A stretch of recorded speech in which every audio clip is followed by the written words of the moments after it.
안녕하세요. 저는 제이디저트라는 유튜브 채널을 운영하고 있는 노정희라고 합니다. 저는 이제 2013년부터 한남동에 걸쳐 노년까지 카페를 약 11년 동안 운영을 했었고요. 그러다가 이제 코로나 때 모든 카페가 다 어려웠잖아요. 그래서 제가 그때 이제 뭔가 할까 고민을 하다가 유튜브를 시작을 했어요. 그래서 집에서 할 수 있는 간단한 베이킹부터 해서 카페에서 일하는 모습까지 다양하게 담았는데 정말 운이 좋게도 지금은 약 88만 명의 구독자를 지닌 유튜버가 되었습니다. 그래서 지금은 카페를 정리하고 이제 책도 내고 그리고 지금 서울대에서 이제 베이킹 강의도 하고 있습니다. 오늘 이제 여러분께 제가 이제 카페에서 사용했던 제 레시피를 이제 선희 제품을 통해서 이제 다양하게 이제 레시피를 좀 풀어가는 시간을 가져보도록 하겠습니다. 그래서 원래 카페에서 샌드위치를 판매를 하시는 분들이 가장 고민하고 있는 게 뭔지 제가 잘 알거든요. 그래서 그런 부분을 여러분 쉽게 모두가 따라할 수 있는 방법의 레시피를 소개해 드리도록 하겠습니다.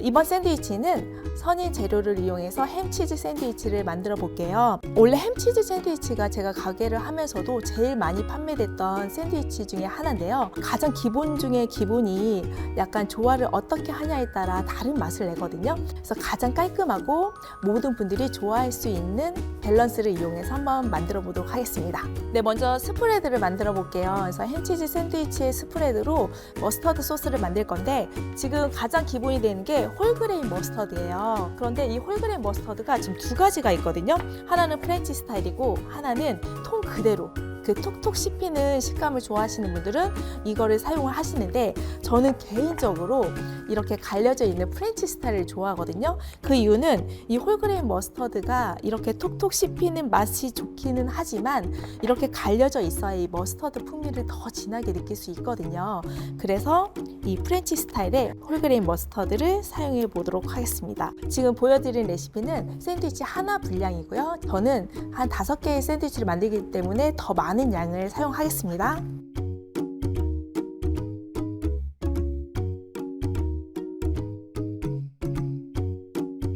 홀그레인 머스터드 넣었으면 그 다음에 이지 마요 사용해 볼게요. 선인의 이지 마요 같은 경우는 일반 마요네즈보다 지방 함량이 절반, 하프 마요네즈라고 생각하시면 됩니다.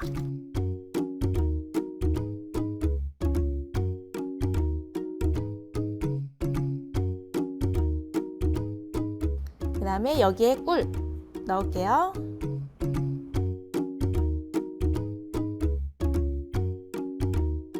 꿀까지 넣었으면 그 다음에 크런치 렐리시를 사용을 할 건데 이 크런치 렐리시가 뭐냐면 피클을 다져 놓은 거예요. 원래 이렇게 샌드위치 할 때 그냥 슬라이스 피클도 넣지만 저 같은 경우는 스프레드에 아예 이렇게 다진 피클을 넣어서 이거를 전체적으로 맛이 균형감 있게 사용하는 편이에요. 그래서 여기다가 피클 렐리시 넣어 보도록 하겠습니다. 이렇게 다져 있으니까 너무 간편하게 사용할 수 있어서 좋은 것 같아요. 이렇게 해서 모든 재료를 섞어주시면 됩니다.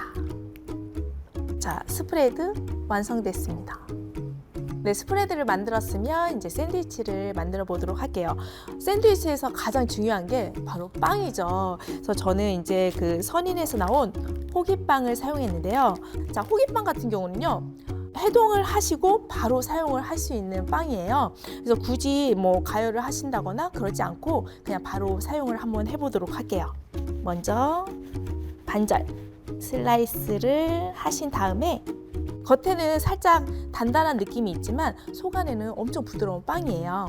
저 같은 경우는 샌드위치 만들 때 시간을 정해놓고 아침 시간에 만들고 그 다음에 그게 다 팔리면 오후 시간 한 12시나 1시 정도에 또 만들어서 하루에 한 2-3번 만들어서 쇼케이스에 넣고 판매를 했었거든요. 그래서 아침부터 대량으로 만들어 놓으면 로스가 있을 수 있기 때문에 그때그때 시간을 정해놓고 샌드위치를 만들어서 판매하는 편이었어요.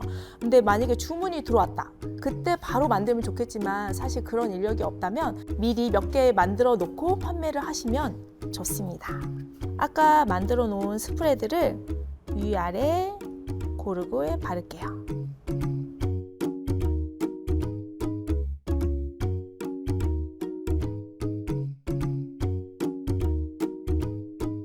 사실 스프레드는 제가 레시피를 제시를 해줬지만 거기서 더 가감을 한다거나 그러니까 레시피는 그대로 하시되 양을 좀 가감을 하신다거나 더 하시거나 그렇게 하셔도 상관이 없어요. 그리고 여기에 카이피라 같은 경우는 단맛이 있고 그다음에 쓴맛이 적거든요. 그래서 제가 샌드위치 만들 때 가장 많이 사용하는 샐러드 중에 하나예요.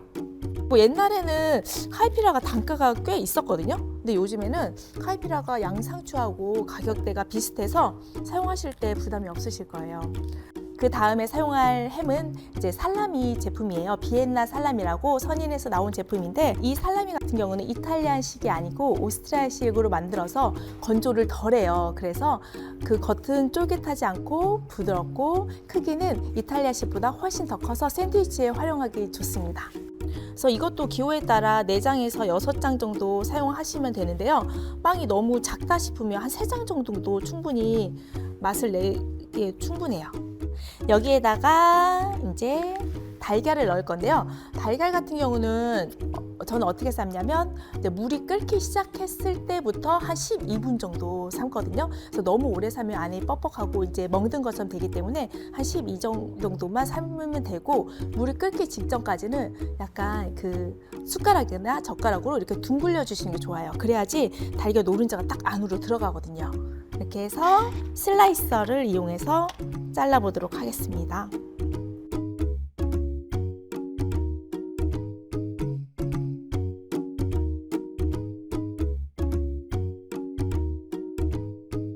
달걀을 이제 후라이해서 사용하시기도 하는데 저 같은 경우는 이걸 그때그때 후라이해서 사용하면 너무 손이 많이 가서 그냥 삶아서 이렇게 슬라이스해서 주로 사용을 했어요. 이렇게 하고 이제 그 토마토를 넣을 건데요. 토마토 같은 경우는 저는 한 0.5cm 정도로 슬라이스를 한 다음에 키친타올로 이렇게 수분을 제거를 해서 사용을 하는데 아침이나 그 전날에 해서 미리 냉장고에 넣어 두신 다음에 사용을 하시는 게 좋아요. 이렇게 해서 토마토 슬라이스 얹어 보도록 할게요. 그 다음에 치즈를 사용할 건데요. 치즈는 선인의 고다 치즈를 사용해 보도록 할게요. 선인의 고다 치즈 같은 경우는 부드럽고 단맛이 나고 고소한 맛이 특징인데요. 근데 이렇게 치즈 사이사이에 간지가 있어서 이렇게 떼서 사용하기가 너무 좋아요. 아마 고다 치즈 사용하신 분들은 다 아실 거예요. 이렇게 치즈를 떼다 보면 끊어지거든요. 근데 선인의 고다 치즈 같은 경우는 이게 부드러워서 끊어지지도 않아요. 치즈를 반으로 접어서 2장 정도 넣어볼게요. 이렇게 완성했으면 이제 뚜껑을 덮으시면 끝입니다.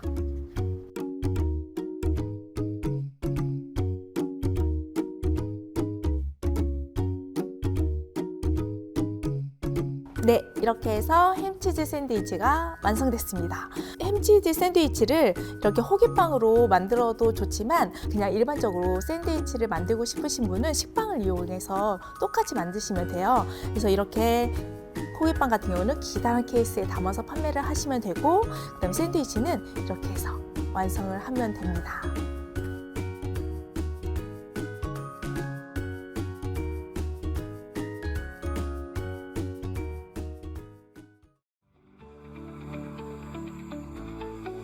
자